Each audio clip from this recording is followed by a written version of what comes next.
do something bad to us, we are going to do things to you that have never been done before.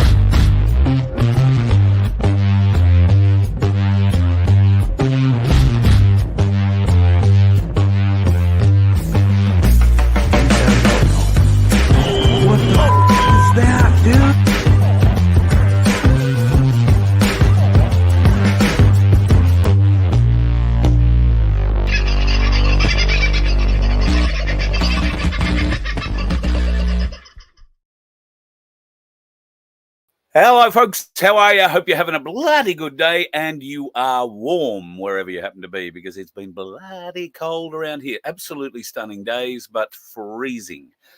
Quite a chilly wind blowing, and I think it's happening all over the country. Just want to say hello to Al and Connie, who have been on the phone texting to me. In fact, I've only just dropped the phone so I could turn the camera on. And I think I've texted you something. My fat finger disease may have translated that into something else. The upshot of it is, thank you very much. See you Sunday for lunch. Looking forward to it. Where, people are asking? Right there along the bottom of the screen. Just have a bit of a look. If you are in the southeast corner of Queensland and you'd like to catch up with Tim Dwyer, maybe ask him a few questions about the Australian Constitution and what are the differences between what you think it is and what it really is. Or maybe you're interested in getting some better mileage out of your diesel. And diesel's probably the best way to go, but petrol too. Trust me, on big petrol engines, she works well. The hydrogen fuel saver system. We'll be able to bring you up to speed with that a little bit more. And Tim might even have something he can show you. I'm not sure if he's got one with him or not, but he'll certainly have it on his car, and you'll be able to go out and see it on his car. And I think he's bringing the car that has done 1 kilometres. I'm thinking he is bringing that. And still spotless, more or less a spotless engine. I think it's that one. He might be bringing the new one. You never know. His plan is to be up here bright and very early on Sunday, so he'll be ready for lunch. Come lunchtime, 12:30 at the Boathouse Tavern. The phone number is in the ticker below, so you can give them a call and make sure you're put on the Voice of Freedom table. It's under Voice of Freedom or under my name. Make sure they get the difference between this Sunday being the 21st, and they had it originally booked for the 28th. Don't confuse them. Make sure there is absolutely no doubt you will be turning up along with the rest of us this coming Sunday. All right? So not this one on Saturday, not the following week. It'll be this coming Sunday, following this coming Saturday, following this coming Friday, following this coming Thursday, which happens to be tomorrow. Yep, right, Thursday.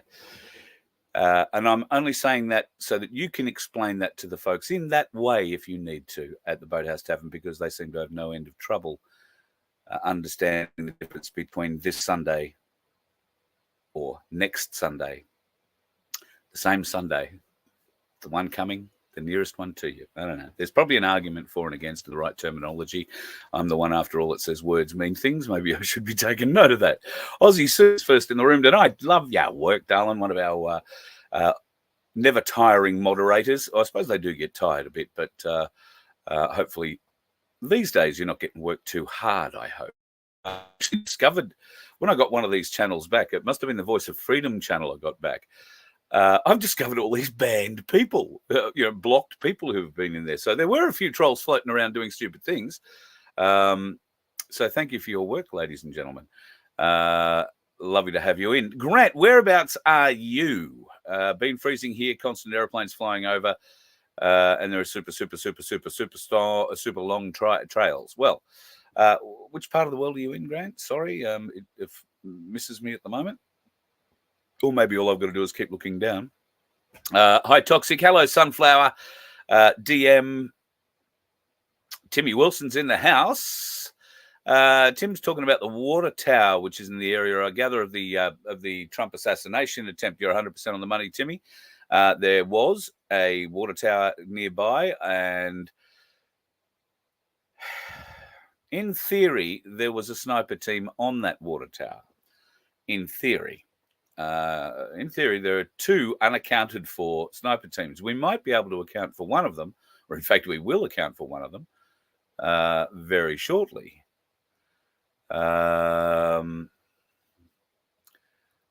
Yes, the narrative. I saw the Iran thing come out earlier today. I got a bit of a giggle about that. Well, what I'm about to show you might disprove a bit of that theory. Hello, Michelle. Lovely to have you in. Andrew, you too. The wonderful Truth Seekers TV. Becky O, God love you, woman. How wonderful are you? And don't forget, folks, if you haven't got on Telegram yet, get on Telegram and check out Truth Seeker TV on there. Becky O and co do a number of interesting little shows. And I think you sent me an invite for one pretty recently that was happening sort of later at night, and I missed it. You said you may have had a interesting guest arrive. Would have been nice to be in on that one. I'm not sure if your interesting guest arrived or not, but look, if you're into interesting guests, folks, Truth Seeker TV gets quite a few of them. So, hello, Debs. Harm. Well, Harm's in the house, and I kind of mean that not quite literally. He's not in my house, but he is only about a kilometre away. And the reason we're having an earlier show tonight is because I'm going to be cooking him dinner in the not too distant future. Not here. We're going up to our community centre, and we'll be partaking of the facilities there. But that's in part why we're having an earlier show tonight. Hello, Jinder Lee. G'day, Barbara. Angelina.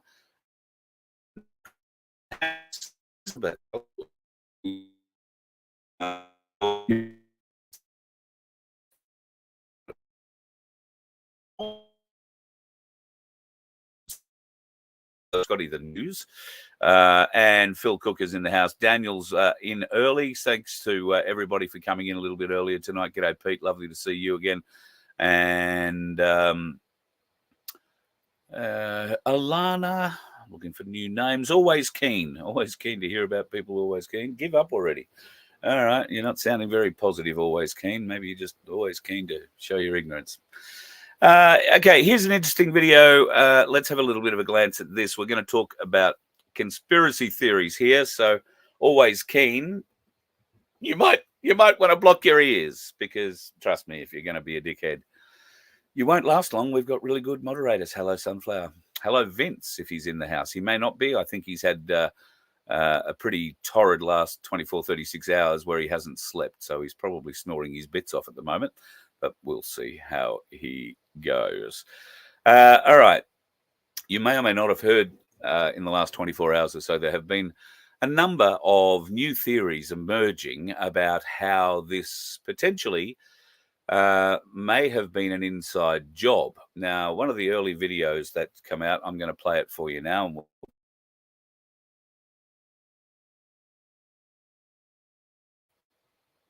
see if it'll add on play.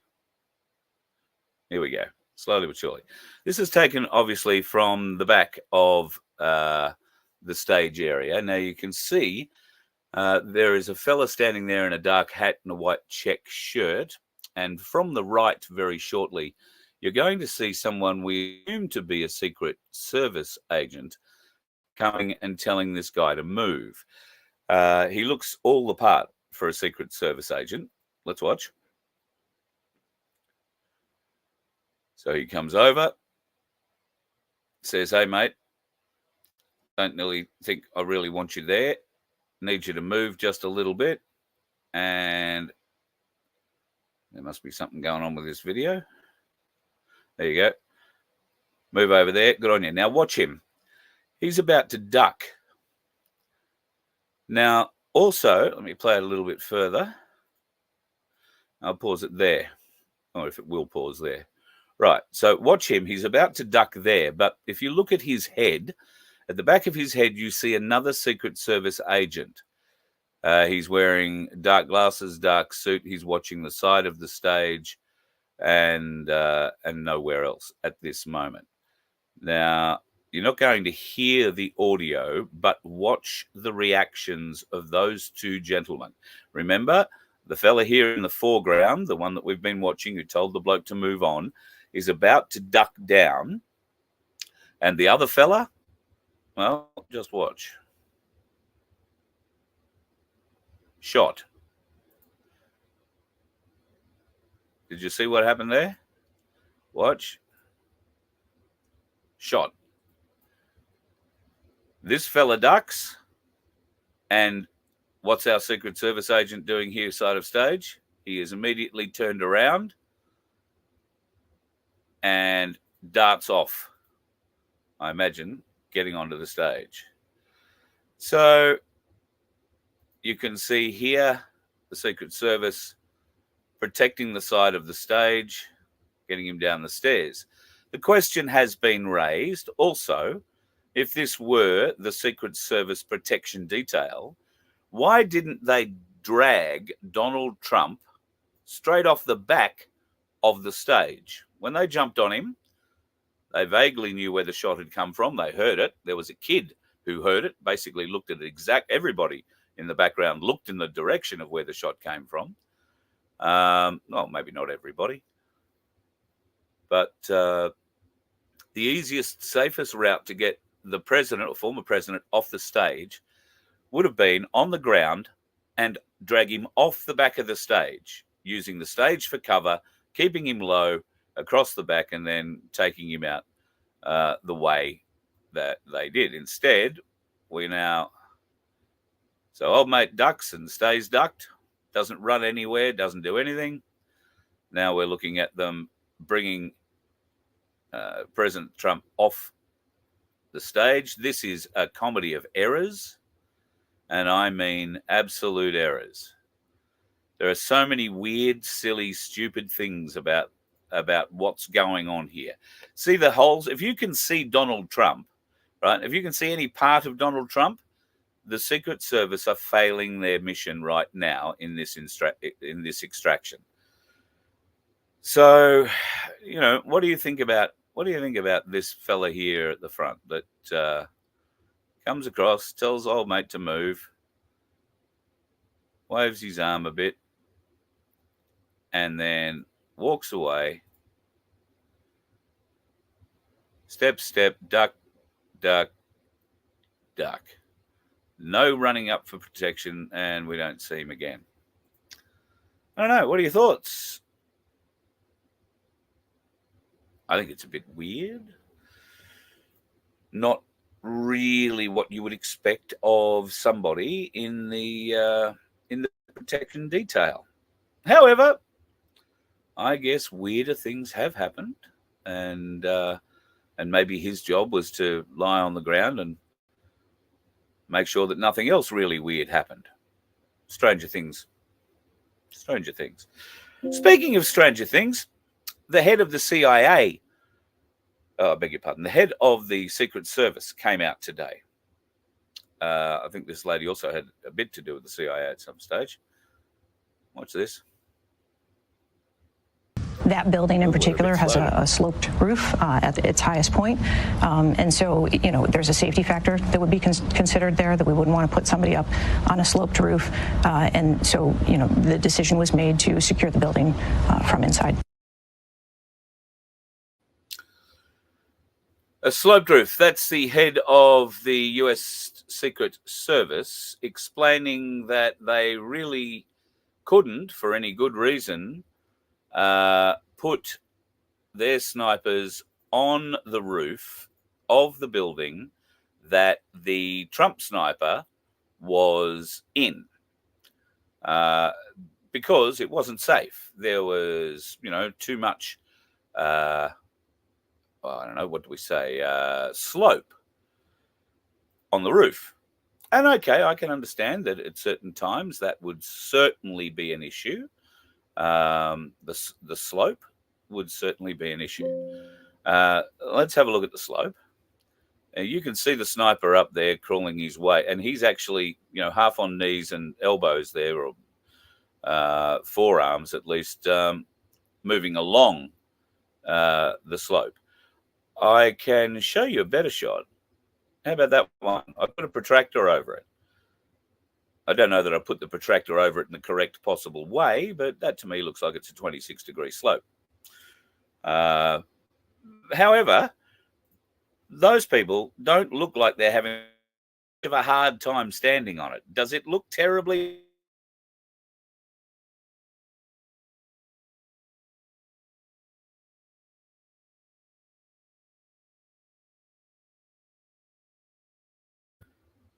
So I don't know. It doesn't look, very dangerous to me. And if you want to get serious, we can compare it with the slope of the sniper's roof.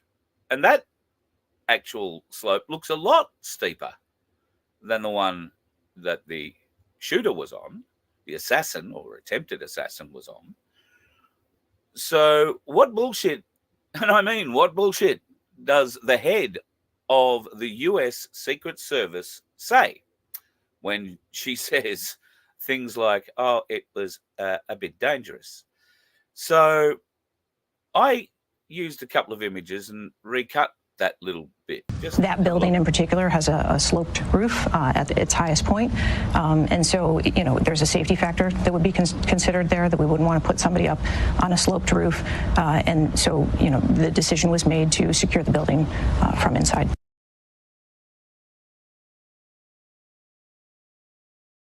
Yeah. You can tell that the slope that the sniper is on the roof is much lesser slope than the ones that the snipers, the apparent well-trained snipers, were on. It's not working out quite that way. There is a lot of conjecture about how that bloke got on the roof. Well, that same woman today, the head of the US Secret Service, said that, well, it was deemed that that building roof was too dangerous to go into, so we took over the building. We moved into it. We were protecting it from inside. That meant that there was a whole tactical team inside that building. In fact, right underneath old mate on the roof.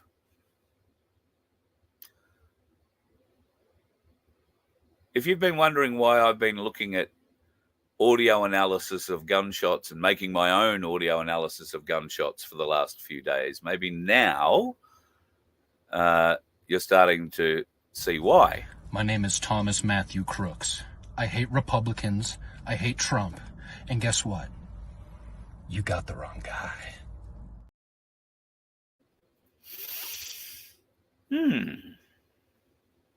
Makes you think, doesn't it?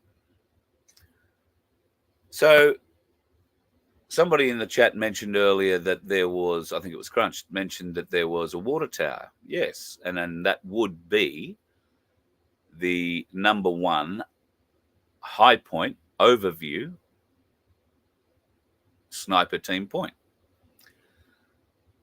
There would be two others either side of the president and behind him, facing towards the crowd and out. And one would also think that there would be a third team, high ground, somewhere, given that the water tower is behind the crowd and off to one side. One would have thought that if not the roof that the sniper was on, was clearly good enough to get a shot at Trump at 130 meters away. If not that roof, I would have thought one further out, higher up, if in fact there was one. And if there wasn't, then I would have thought, well, put a team on that roof that the sniper got onto, that the shooter got onto, or just put police all over it so nobody can get up there unnoticed. But the plan slowly seems to be revealing itself as, well, maybe not so much a missed or a messed up plan, because they got the plan wrong, the planning wrong.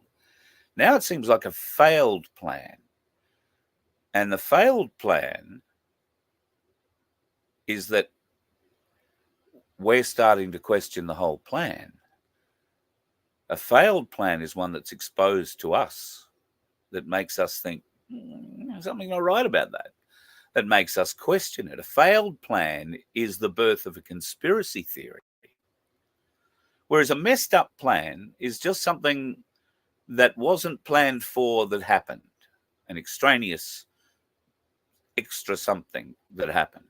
But no, this is a messed up, or a really, really, really, really screwed up and exposed, fully failed plan. And you can see the dominoes of the failure starting to appear in mainstream media. the cracks in the stories. However, I am not extolling the virtues of President Trump and saying he is the new Messiah and what a miracle it is that he survived this. Yes, I believe it is a miracle that he survived. And we've seen,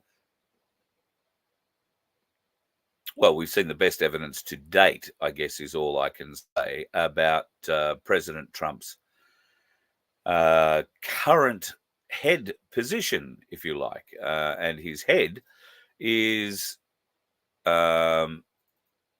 very lucky to still be where it is.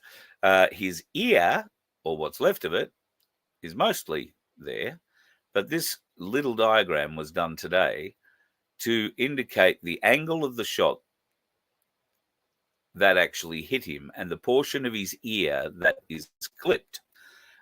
He get hit on the cheek, and because his ears do stand out a little bit from his head, it's gone in and come out and taken a little bit of his ear with it at the back edge at there. Now, we saw him yesterday arrive at the RNC. He didn't look like his exuberant, happy, effervescent, smiling, fist-pumping, and particularly fist-pumping, given the power of that photo that was taken and shot around the world on all forms of media, with the Secret Service surrounding him and him, fight, fight, fight, was saying, or other people have said he was saying fuck, fuck, fuck, but I think he was actually saying fight, fight, fight. Vince, we should have asked him to get that mouth red, so to speak, or lip red. But a very different man appeared at the RNC, and he looked sick. I was speaking to somebody today. They brought it up as well. Their point said he looked 10 years older. And I guess if somebody had taken a shot at you and come that close, then I guess you really are starting to understand about meeting your maker. If he hadn't already come to grips with God and come to terms with God, then maybe that brought him that little bit closer to it. Or maybe it is just part of the plan, and certain elements of the been exposed to us isn't really the failure I'm calling it. Maybe that's in part the plan. This is what you got to sit down and try and think about it from 56 different ways. And well, sometimes those ways give you a headache. And the RNC, I'll be honest with you folks, is giving me a headache. Why is the RNC giving me a headache? Well, I can't help but think, and people are going to, accuse me of getting all religious now. I am not a deeply religious person, but I do have a relationship with God. I trust in spirit, and I pray every day. I pray for my own forgiveness because God knows I need it. I pray for people around me who need help, who need assistance, who need love, who need help with everything from mental to financial to family help. So I do have a relationship with God. It may not be as close as yours. It certainly might be closer than yours to many of you. And I'm suggesting to you that if you don't have a relationship with God, I'd be getting one sooner rather than later. Repentance is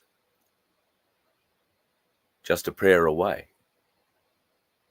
Ask for forgiveness. Believe in it. Because I do think things are coming. I think there are so many levels to this movie we're watching, so many chapters, so many different, what we thought were possible endings.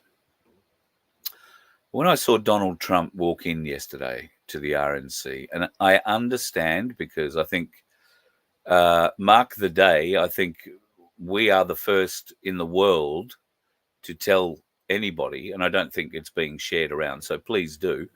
We are the first in the world to share that Donald Trump was hit twice. He was hit in the chest. And they won't confirm that because, you know, they don't want it to look that way, and he will look a lot stronger. He'll look like a weakened man because of it. Obviously, he'll be very sore. He was wearing a vest. He'll be bruised. He might have broken ribs, all sorts of different things. But that's why he wasn't all that effervescent, fist pumping, making the most of the mileage of the day before yesterday when he walked in. He was also walking in with the announcement of his new Vice President Vance, who has not been one of the largest supporters of Trump in the past. In fact, he's been one of the serious loudest detractors. And all of a sudden, this bloke has come out of the woodwork, although apparently he has changed his tune in the last, 3.5 years, believes that Trump's presidency was the best thing that happened to the country. But prior to that, he was fighting Trump at every turn. Now, I didn't see huge amounts of enthusiasm, backslapping, handshaking, arm around each other kind of shit at the RNC yesterday when they lined up together. That could be because grabbing Trump around the shoulders and giving him a hug is going to hurt him. And they don't want him to look like he's in pain, even though he clearly, I think, looked in pain yesterday. His smile was one of those, here I am at the European Union again. That's my smile. He kind of looks like the Joker without the lips open. And you can tell by the eyes, there is no mirth, there is no happiness, there is no excitement. There is just, shit, let's just take another step and get through this. That kind of look, that kind of determination. I don't have to be here all day. I just need to wave. I just need to make the stage, wave a couple of times, sit down, hear a speech, and piss off out the back door. That's what I saw out of him. He looks like in my opinion, a very, very sick man. He might have been sick for another reason. This made me sick when I read it.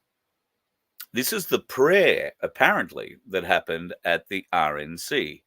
Dear Wajaguru, I don't know how you say that, our one true God, thank you for creating America as a unique haven on this earth. What the hell is this? The Lord Jesus Christ just saved the life of Trump, and we have prayers to a false God? Republican organizers are idiots and idolaters. They have betrayed the one true God. Trump and GOP are screwed now. Who is Wajaguru? He's the Sikh genderless idol that they're worshipping. Remember what happened to those worshipping false idols in the Bible? I'm not going to go back into all the Sodom and Gomorrah stories, but there are others there too. Remember the bull story,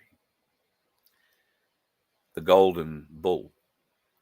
I do, but I'm not going to tell it to you because I'll probably screw it up. But this is what the Bible means. False idols, thou shalt not. It was one of God's laws. Thou shalt not have false idols. But all of a sudden, the RNC is apparently praying to the genderless Sikh. I don't know.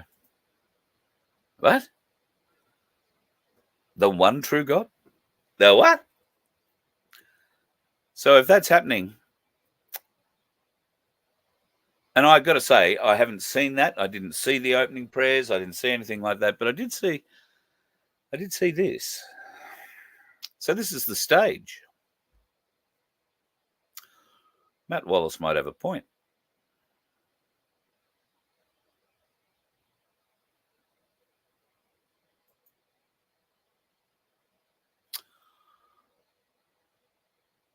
All I want to say is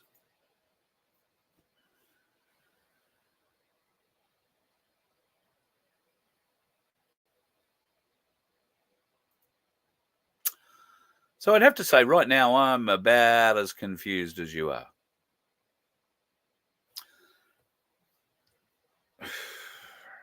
Been following a lot of different lines of theory on Trump for some years. This was one of those lines where he is certainly not what he appears to be.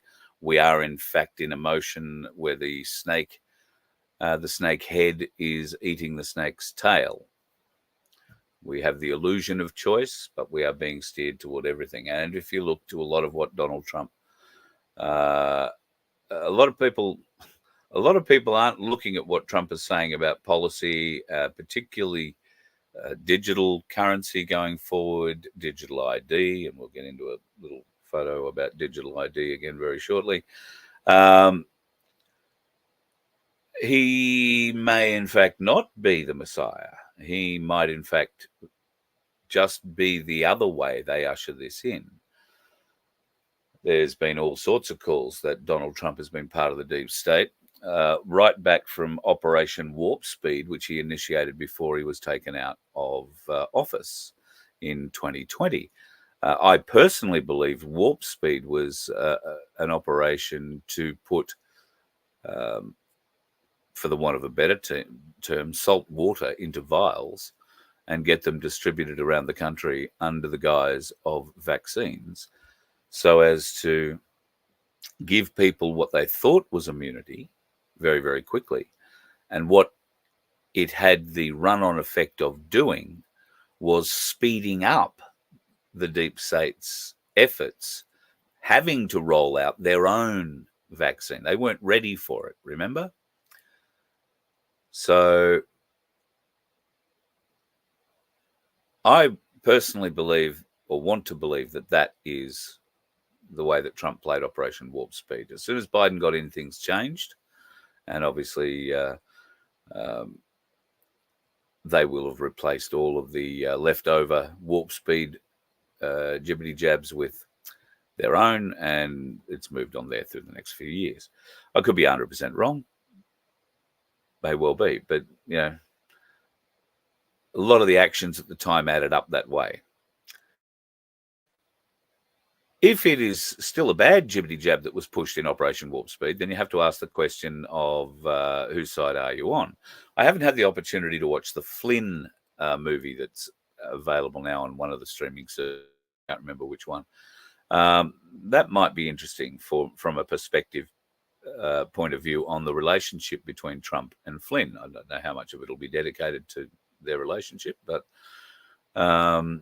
might glean a few interesting bits and pieces out of that. I think it's getting to a point where there is too much weird shit going on in this movie for me to think that that we're just waiting for the end, that we already know that we win. There is a twist in this where maybe we don't win. We think we do. So this is a post I picked up earlier today. I'm not, in fact, sure if this didn't actually come from Truth Seeker TV off their Telegram channel. There's now very credible explanation emerging that the US Secret Service agents, on orders from Kimberly Cheetle and Alessandro Mayorkas, placed a Secret Service team inside the building where the shooter was crawling on the roof, and that the actual shots targeting Trump may have been taken by the US Secret Service from inside the building. This would be consistent with the audio forensics of the shooting recordings, since the distance would be nearly identical to the rooftop shooter. This also explains why counter-sniper teams held their fire until after the shooter killed Trump. Their job was to eliminate the patsy. Note that US Secret Service had eyes on this young man for at least 30 minutes, watching him with an actual rangefinder, scoping the range of the shot, then with a backpack, then scaling the ladder, and then going onto the roof. They watched him and reported on his progress. They did nothing to stop him. They did everything but load his rifle and pull the trigger. We need an immediate criminal investigation into Kimberly Cheetle and a hard look at all US Secret Service counter-snipers deployed that day. They stink to high heaven. Note that in the assassination of JFK, they also had a patsy, while the real shot was taken by a CIA-run sharpshooter. Cheetle's bizarre sloped roof excuse doesn't pass the smell test. She's covering something up. Ain't that the truth? Could not agree more. They are definitely covering something up, and they want us to believe that, oh God, they want us to believe that the slope of the roof, now it was something to do with Iran. Maybe a second shooter had to do with Iran, only if Iran paid the US Secret Service to take the shot.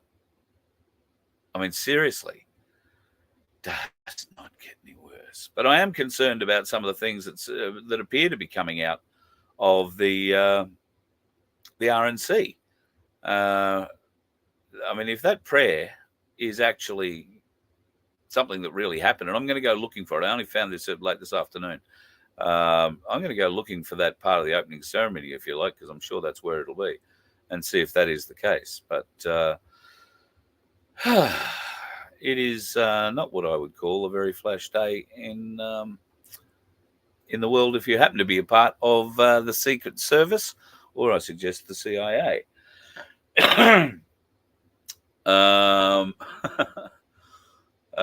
Let me have a bit of a glance down here. How the trap's going? Well, I feel comfortable with this wonderful crew.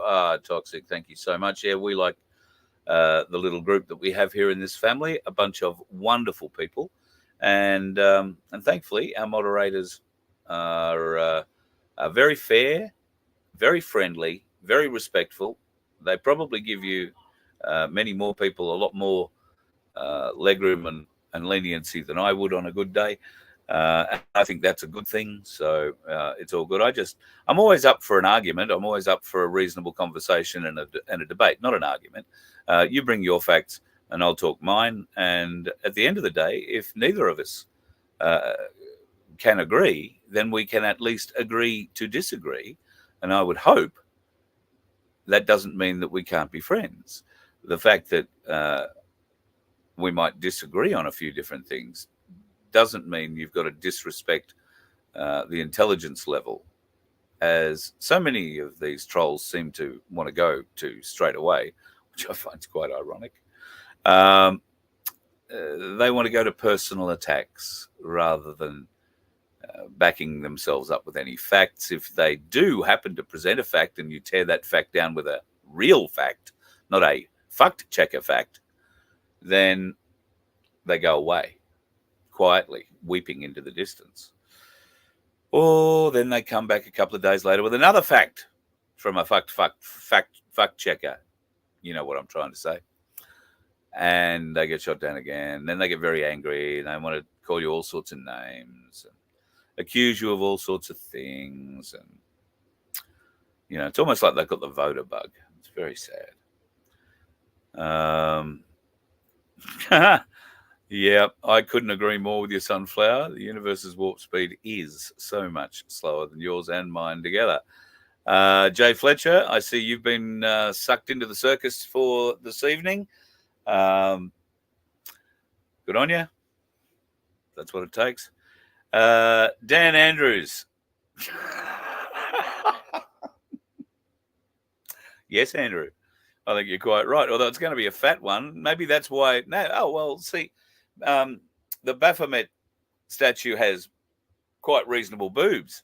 Dan Andrews is a bit away on. I dare say he's done that so that the statue will look like him, bare-chested.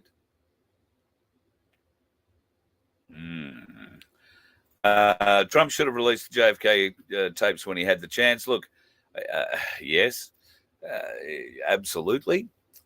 And I think he was relying on people he thought he could trust at the time, although I would have used it to draw out those who were protecting that. So I would say, given the game that's being played and the level of chess that's being played, that is why it was done. That's the holy grail of information to the public, particularly in America. And they did achieve a great deal in getting the information out. They just haven't got, you know, the videotapes or the other bits and pieces, but they do have a lot of information released. That the fact that George Bush Sr. signed off on this, and a progression of events that had gone on behind the scenes and the lead up to it with, was it Johnson that took over from him? Lyndon B. Yes, I think it was. Interesting that this same kind of thing happened with Nixon as well. I mean, we all remember, if you're of a certain age, that Nixon left the presidency. I was too young to really understand what it meant, but I was dragged in front of a TV to watch his resignation speech at school. It happened live. They interrupted, and this is back in the 70s, early 70s. They interrupted our school day, and we all gathered around this black and white television to watch Richard Nixon resign the presidency of the United States of America. And they wheeled straight into that position. George, what's his name? Ford, Gerald Ford, who had been a CIA patsy from day one. And all the things that Nixon wanted done, particularly surrounding Vietnam and getting troops out of Vietnam, were undone by Gerald Ford, who didn't happen to stay there long, but he was able to staunch the flow, if you like, of power from the CIA back to the presidency that Nixon was battling for. And then, of course, it's not beyond the realms of possibility that it happened further down. Hello, Colleen. You don't comment very often. You've been waiting for a long time. Well, look, lovely to have you chatting, and it's lovely to have you in the group. Please don't be shy. This is a group. I may not see everything. There are some nights where I don't get to really look at the chat at all, and tonight I am. I don't know, Uma. I don't know what that is. I really don't know what that is. I'm guessing it's Indian of some kind. Maybe Sikh. But I don't have a translate button on this, so I'm very sorry. Thailand. Oh, it's Thai. Well, there you go. Hello, Thailand. Is that the Thai assassin? Uma. I don't remember your name being Uma. But the Thai assassin.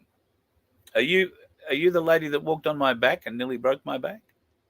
You didn't nearly break my back. You nearly broke a rib. Maybe you did break a rib.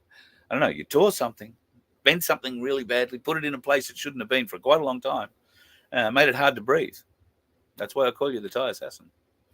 Anyway, it's not like I hold a grudge. I'm over it. It's all good. Too afraid now to go and get a back rub, but, that's, just how it is. She wasn't rubbing, in her defense, she wasn't rubbing my back.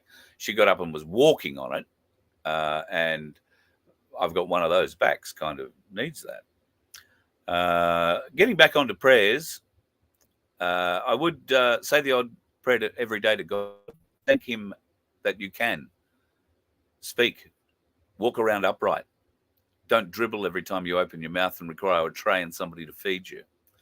Thank God for the bountiful goodness he's given you, not what you haven't got. Because while we all think we deserve so much more, we all could have so much less. Be thankful for what you have and try and help others where you as much as you ask for forgiveness.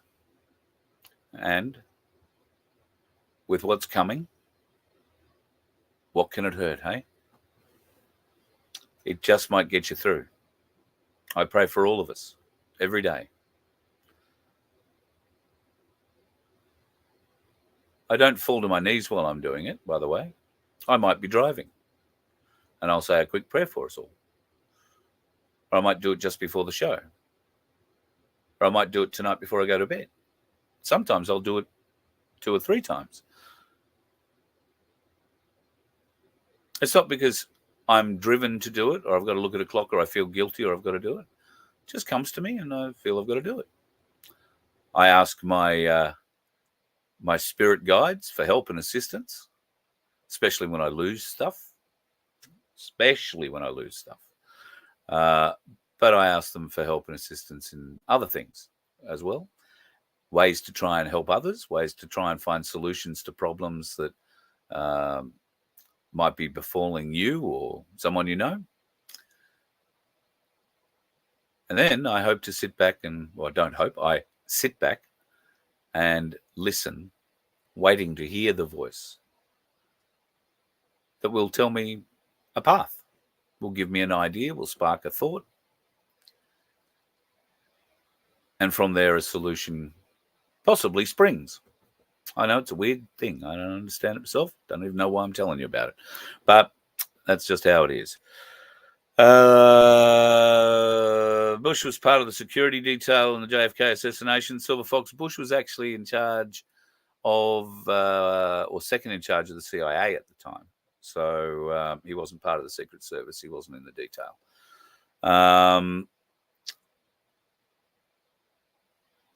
And Secret Service, of course, are different to CIA, although we're not exactly sure. Yeah. Alan, I think it's only Cass, Carl, and Tim. I gather this is something to do with the lunch. I'm trying to look back up for an Alan comment. A rockin' housewife, you can still be an atheist. I don't draw any...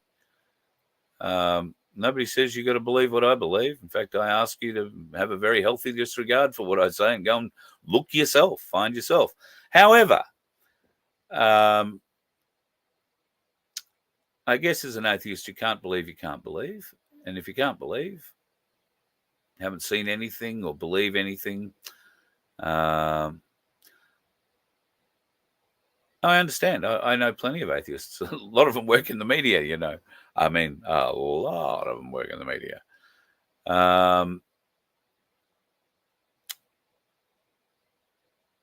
I gave up going to church because I was an altar boy from a little boy up into my early teens, and then got sent to a Catholic boarding school, even though I wasn't Catholic. That's not a bad thing, don't get me wrong, but sent to a Catholic boarding school where I didn't have to be an altar boy, because clearly I hadn't been trained at an early age. But I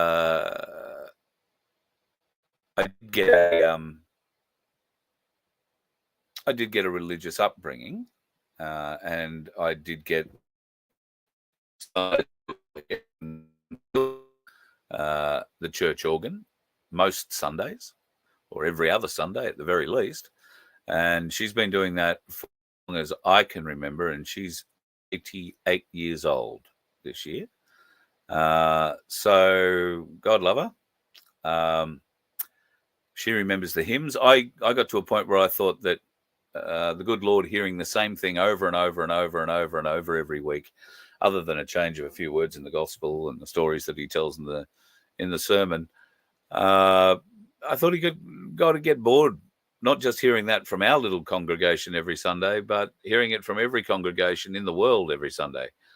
It just must get terribly repetitive and boring. So there must have been more creative ways. So I've moved away from the church and didn't go, and haven't been into a church to pray for years. I have gone to the odd wedding, but I don't feel a need to go into a church to pray to God. I can do that anywhere. I reject the ideas of the Vatican and of big church, if you like. I reject the idea that they are charity or charitable. I reject the idea that they do great things for our youth. I think that they have done in the past some of the most god-awful things to our youths, to our youngest. They have damaged religion, particularly the Catholic religion, has damaged so many people around the world, has killed so many people around the world by their actions or their inactions, that I couldn't find myself walking into one of their houses of God and feeling comfortable, surrounded by all that beautiful gold and glittery brass and all that wealth that they have been hiding from us, keeping, well, we now know for the 13 families and the wealth that has been stored under the Vatican and the catacombs, and a certain tunnel that stretches from the Vatican to Switzerland that was full of gold bars. We will probably find out in the years ahead where all that Nazi gold was stored that was missing. I think that could be certainly something a bit interesting. But yeah. You don't say Amen anymore because Amen refers to Amen Ra. You are absolutely correct, George. So every prayer in the Bible ends with Amen. But who was the sun god? Amen Ra. And if you go back to early times and the birth of the Catholic religion, you'll find that Catholicism is born out of many different pagan religions. There shall be only one God, remember?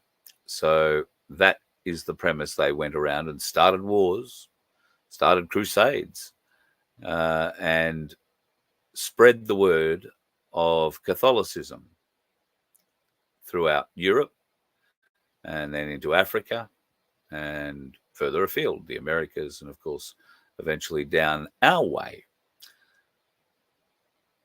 And they didn't come up with anything new. What they did was take something from each of those pagan religions and idolize it, make it special in the Catholic religion. But then they demonized everything else, including things like the pentagram. There is a very, very interesting background to all of that. We won't go into it tonight, but it's getting a bit late. But it is a very, very interesting background in our very, very early history, worth going into and checking out. And if you're still not sure about the difference between the Talmud and the Torah, the Torah being, if you like, the Jewish Bible, the Talmud is also a Jewish Bible, but it was written in the around 6 AD by the Babylonians and a sect of the Babylonians at that. And the Talmud is very different. It doesn't treat or doesn't believe that we are anything better than animals. We are goyim. It tells a whole different story to the Torah. So there is a lot of things that need to be addressed in that going further. Anyway, lucky I wasn't an older boy, Michelle. One day we'll tell a story.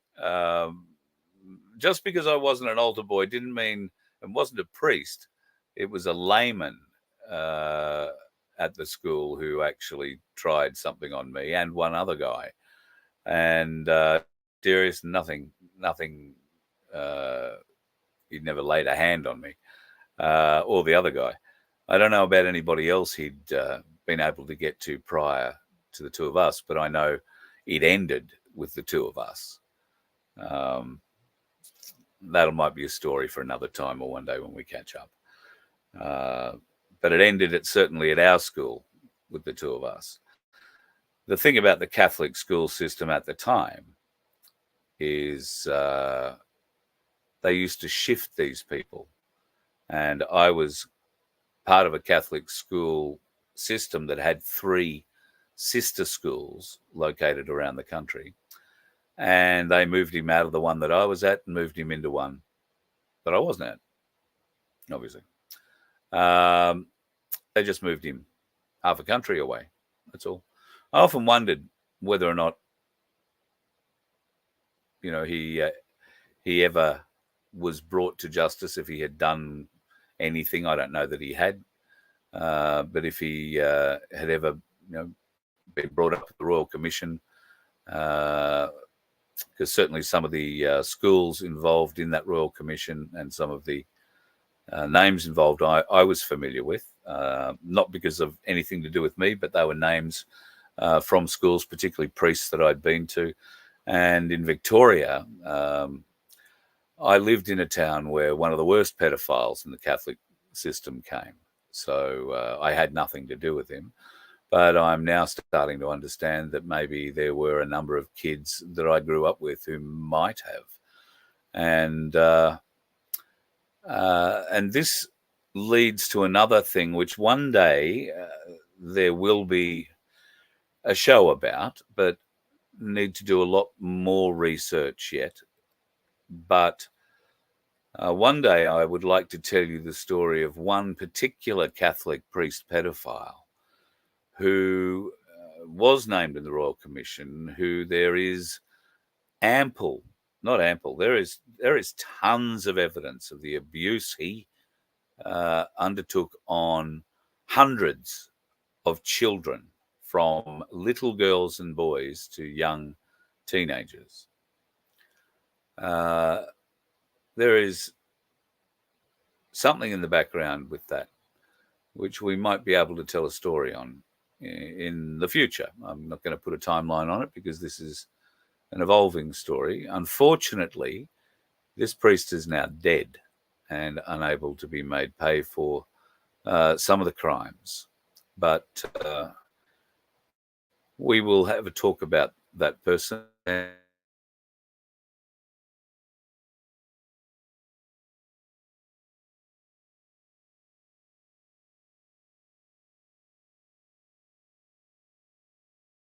Sleep. All right, now let's have a go. Alan asked if Vince will be at lunch on Sunday. Vince won't be at lunch on Sunday. Alan, no, I'm sorry. He's back home in Adelaide, and unless, and I don't think he can. I think he's otherwise engaged with work. But if he could come, I'm sure that he would jump in the car with his best mate Tim and make the trip.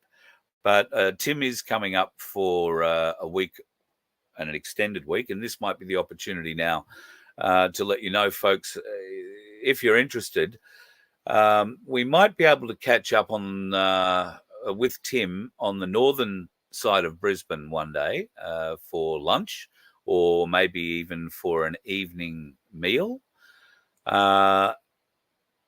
Tim will be going to the Sunshine Coast for a couple of different reasons and a couple of different events. I'm thinking that if there is enough interest here from our little family, our family of X39 and hydrogen fuel cell participants, if you want to catch up and you live like on the north side of Brisbane, we could arrange a catch up either on the Sunshine Coast somewhere, Mooloolaba or Maroochydore, or out at Nambour. I think we could probably arrange a coffee shop somewhere around there with Camillo and crew, and have a bit of a chat there. Or we could probably do it in the north parts of Brisbane who didn't want to come all the way to the Sunshine Coast. Maybe Morayfield, Caboolture, Burpengary, somewhere around there. We could have a bit of a catch up just so people can come from either side.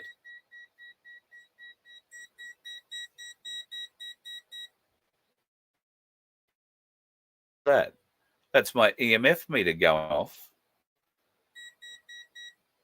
right here. I'm being targeted by something and I feel lightheaded.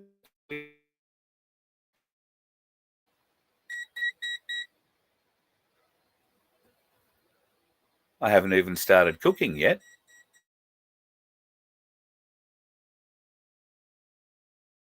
You have to ring me and tell me what these numbers mean.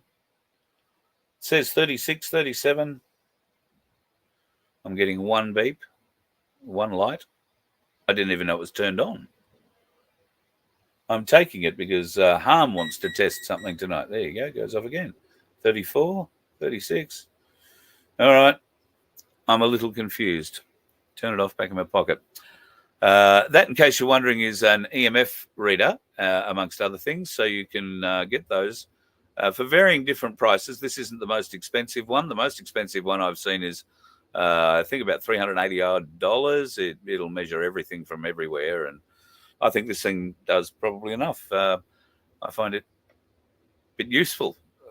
Although when it's sitting in a pocket over your heart and starts going off like that, it's freaking me out a bit. Okay, just trying to have a last glance down here. No, Vince won't be coming, unfortunately. It'll only be Cass, Tim, and myself. How old am I? Wild Aussie woman. you ask that in polite company? I mean, how old do I look? I mean, there's an old story. You're only as old as the man you're feeling, or is that the woman you're feeling? I guess it depends who's telling the story. If that's the case, I'd be in negatives. I'm late 50s. Does that help you? I don't know if it works for you or not. Not really late, but not really early late. Sort of in the middle of late. December, in case you're wondering. Of course you can send a present early. You don't have to, though. Okay, Daniel. You were an altar boy and you never saw any debauchery. Daniel, were you an altar boy in Canberra? Because there was a lot of debauchery in Canberra with certain Catholic churches in particular. The diocese was rampant with it. God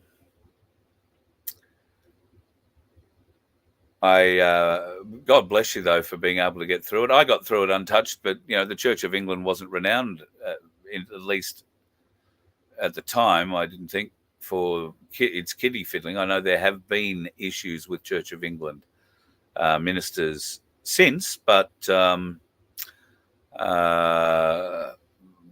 of them were near me, and I'm not sure during that Royal Commission into child abuse in institutions whether the Church of England boarding schools featured as much as the Catholic ones. I also find it interesting that the Church of England changed its name some time ago to the Anglican Church, and there has been another name change which now escapes me. That's one of those things that pops into your head and you shouldn't talk about until you've gone and researched it properly. Can we wish the Blues success tonight?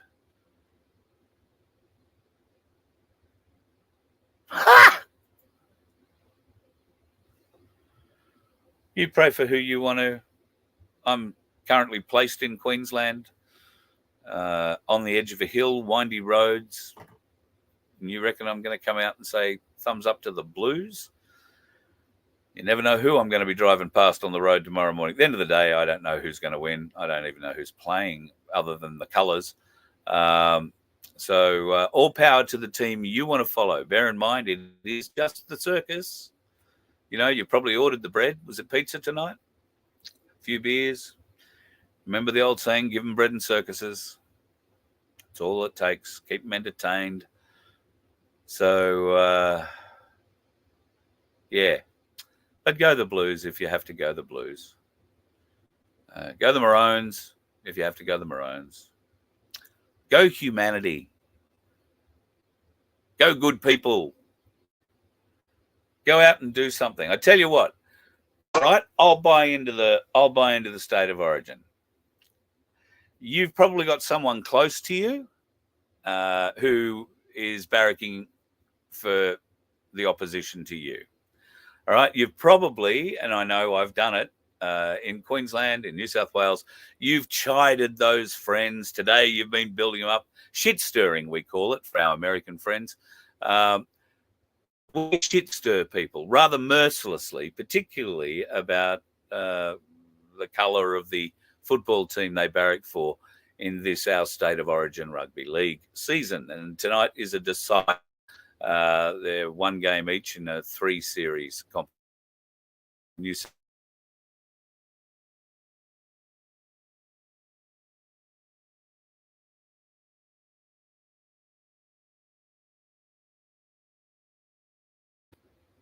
Are we back? Right.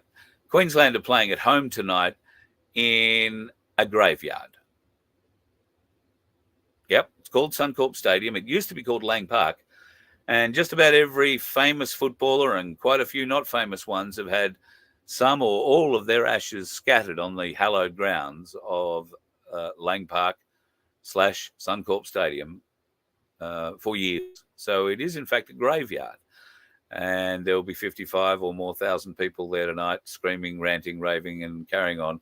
And 50 of them will probably be barracking for Queensland. It's a hard place for New South Wales to win a game, particularly a decider.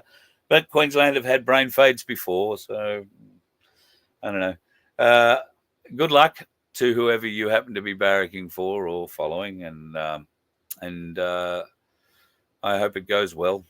But tomorrow, here's how you buy in. I'll buy in.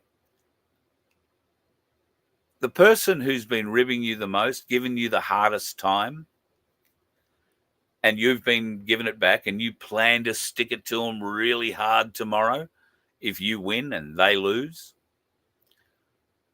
do something nice for them as the first thing you do when you get to the office tomorrow. Bring them a cup of tea or coffee. Say, hey, well done. Good game. Good on you. Congrats. No, we're still mates. It's all good. Because it's just a circus. Take a bit of a ribbing. Give a bit of ribbing. But do something nice for the person that you've been sticking it to for the last 6-8 weeks over the series. And now it's built up to a crescendo for the decider tonight. So do something nice for the loser is what I'm getting at for tomorrow. I think that could be nice for everybody. I barrack for humanity. Get out and barrack for humanity too. Yeah, I don't know if you're asking again. I've already given you the answer, Michelle. Wild Aussie woman. So late 50s. There you go. I don't want to go and get too. I mean, I don't care. Age is not a thing I worry about.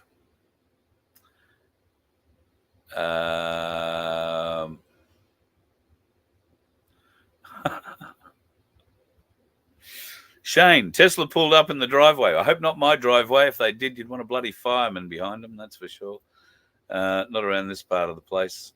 I doubt a Tesla could get in here, or maybe one of those absolutely ridiculous-looking trucks. I'd be embarrassed. I would be embarrassed to be driving one of those trucks. But, well, I've been embarrassed driving things before. Hummers, particularly. But anyway. Daryl, 60 in February coming. Well, I'm not 60 yet. Couple of years off that one, just between you, me, and the gatepost. Many happy returns for your forthcoming celebration of Lap Around the Sun, if it is indeed what we're doing. Oh, somebody asked me too the other day about how am I going and getting my trip to Antarctica together. To be honest, I haven't been. I didn't take it seriously, but apparently now I'm meant to go out and get some ideas on how much this is going to cost. So I'll do that. In fact, I'll give Len a call because he is going to be our Australian representative at any rate. He's already booked himself on the trip for the final experiment in Antarctica at the end of the year. So he'll have an idea of how much it costs, but I don't think it's going to be, well, it'd be bloody amazing if we could sort it, but we'll see what happens.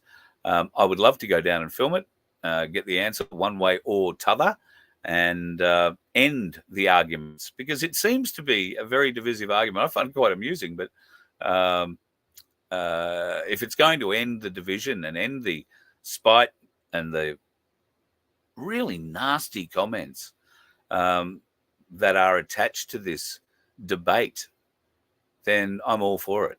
I am all for it, because I've seen many logical arguments about a global Earth, and I have seen just as many compelling arguments for a flat Earth. What I've also seen when those arguments have been raised is the absolute hate and derision and oh God, you were dropped on your head as a child. Somebody hit you with a spade. It's oh God. Nobody could be that stupid as to believe the earth is flat. Well, they did for the first 1,500 years on our current history, but what if they actually believed that for the first 1,900 years and then decided for some reason to change it? How would you know the difference? Have you researched it? Or is it because every teacher you've ever known, every parent, every cousin, auntie, uncle, every person you've ever met has always reinforced the idea without any actual proof that the world is a globe? Now, I'm not saying one way or the other whether it is or it isn't. Don't flood me with, you're an idiot for this reason or that reason. I don't care. I think it's a very interesting problem that's put forward, and there are just as many arguments for the flat earth side as the ones that are probably going to flood in the email box. Let's, put your money where your mouth is, get on a plane, fly down to Antarctica with Len and be part of the final experiment. And then come back, if you win, and shake hands with the person who thought there was a flat earth and say, oh, well, mate, you were wrong. Here's a coffee or here's a beer. Let's sit down and have a good chat.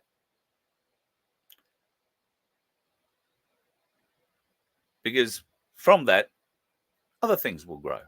Relationships, opportunities, friendships. And that's what we need. More opportunities for more friendship. We've got to stop shooting at people. We've got to start hugging them. I'm getting a bit soppy tonight, aren't I? Okay. All right, folks. We'd love to have you over at Voice of Freedom as a member, vofhq.com. Members at the moment, actually everybody at the moment, if you go there, you'll see we have some hoodies for sale. If you're cold at the moment, these are going to be nice warm hoodies, and Vince is going to put another order through this week, end of this week, I think. So if you would like a hoodie, go over and put your order through there, and we will make sure that you get that sometime.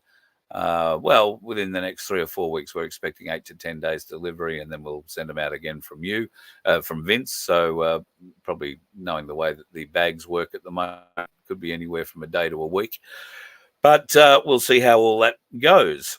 I'm just going to check out. Yeah, so vofhq.com, become a member. And then as that merch area grows, Vince has decided he's going to climb into that merch area and put a few more things in there. If you have ideas, then send Vince an email, vince@vofhq.com.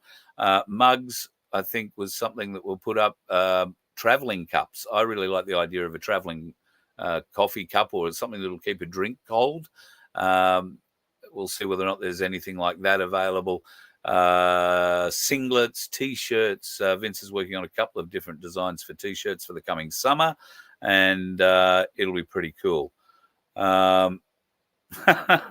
Black Sheep, my good friend, he's waiting to donate $100 to me if the world is flat, and $50 if the world is, as he says, an orb.